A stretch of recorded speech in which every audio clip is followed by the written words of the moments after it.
Hi guys! Magandang gabi. Welcome back po dito sa Gandara SYU channel for Showbiz Update. Nandito na naman nga po akong muli, nagbabalik ang nagmamaganda ninyong kachismosang Kim Pao upang magatid sa inyo ng latest update and fresh happenings patungkol sa kanilang dalawa.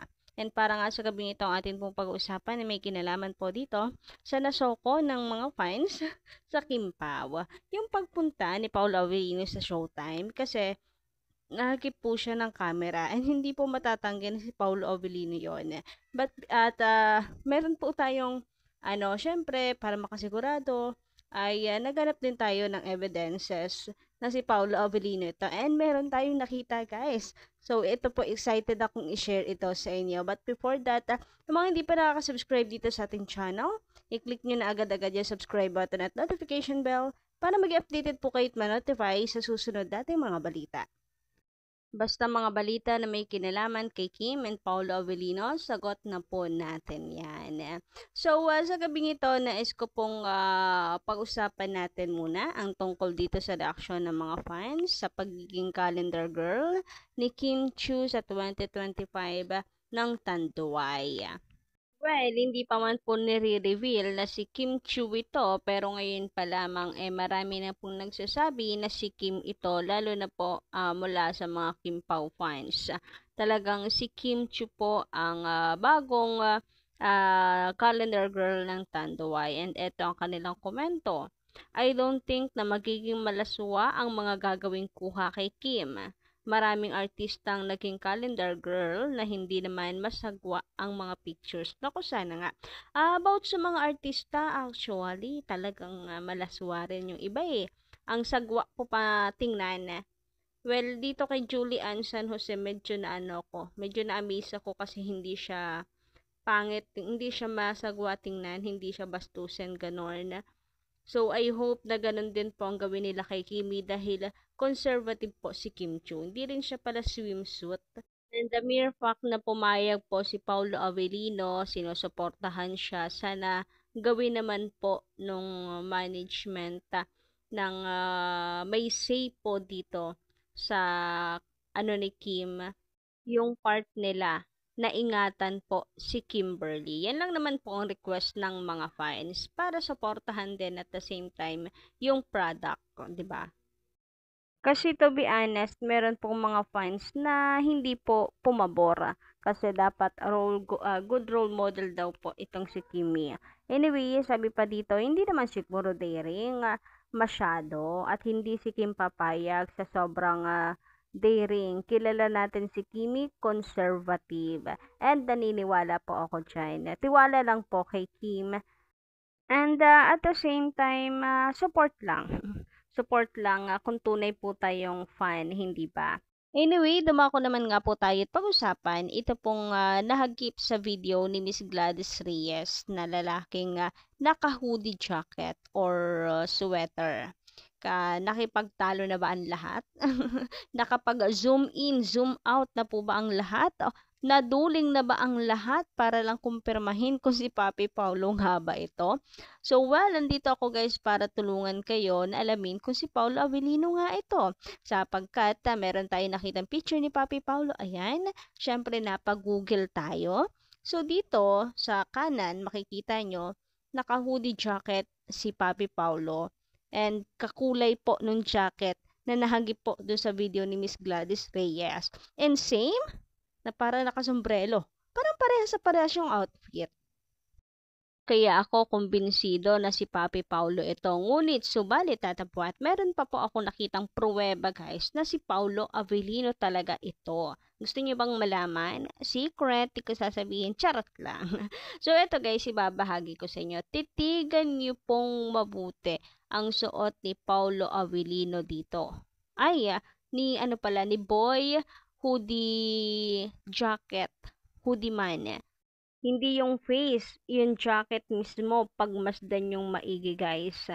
Ayan o, alam ko medyo malabo, pero siguro naman nakikita nyo yung red sa kanyang harapan, sa kanyang may bandang chest. Ayan.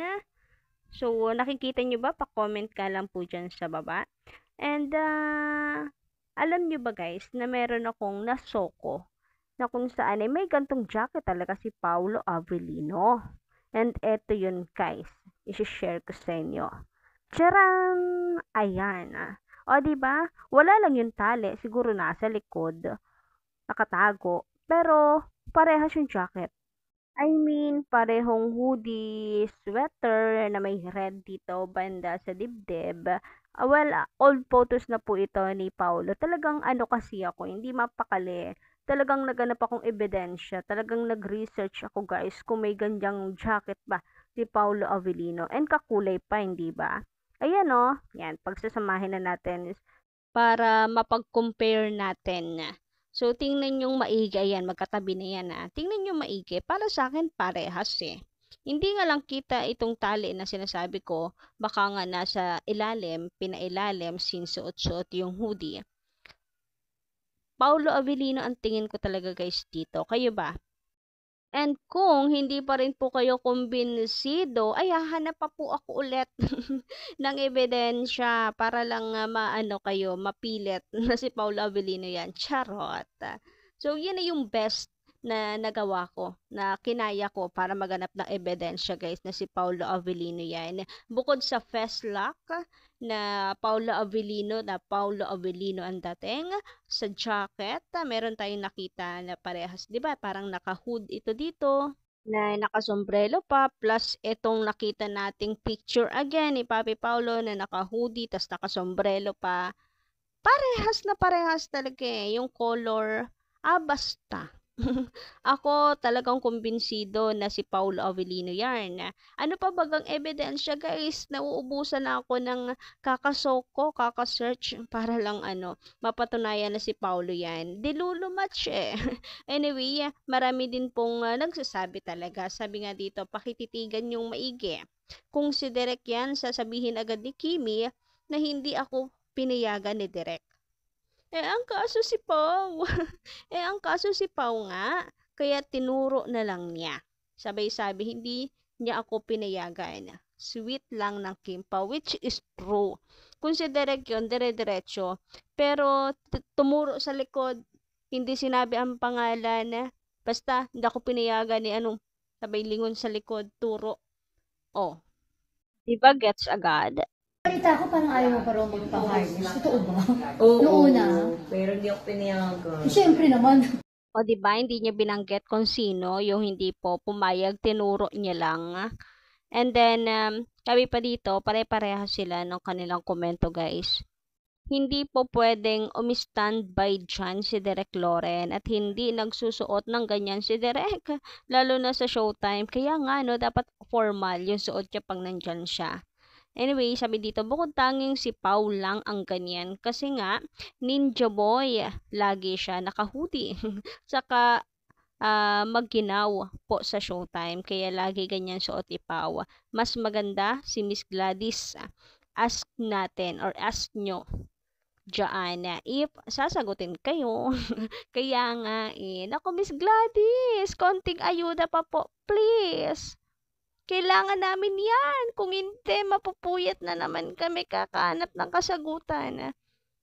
Pero ako, busolve na po ako guys dito sa mga nasoko ko. Sariling sikap na pagsasoko yan para lang ma-share sa inyo guys para makumpirma natin na si Paolo Avellino. O diba, jacket pa lang Paolo Avellino na. Parehas may red. Ano pa bang detalye? Ang kulang guys. Charot. Ang OA, gandara ang OA na.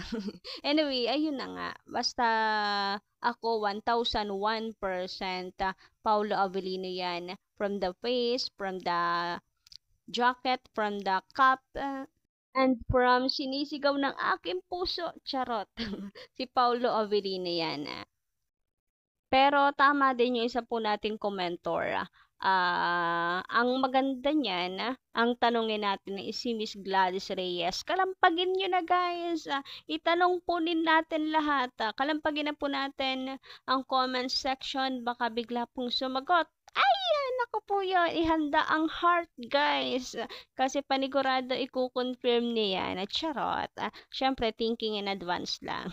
Anyway, yun lang po ating update sa gabi ito. Maraming salamat sa pakikinig. And don't forget to click the subscribe button and notification bell for more updates. Maraming salamat.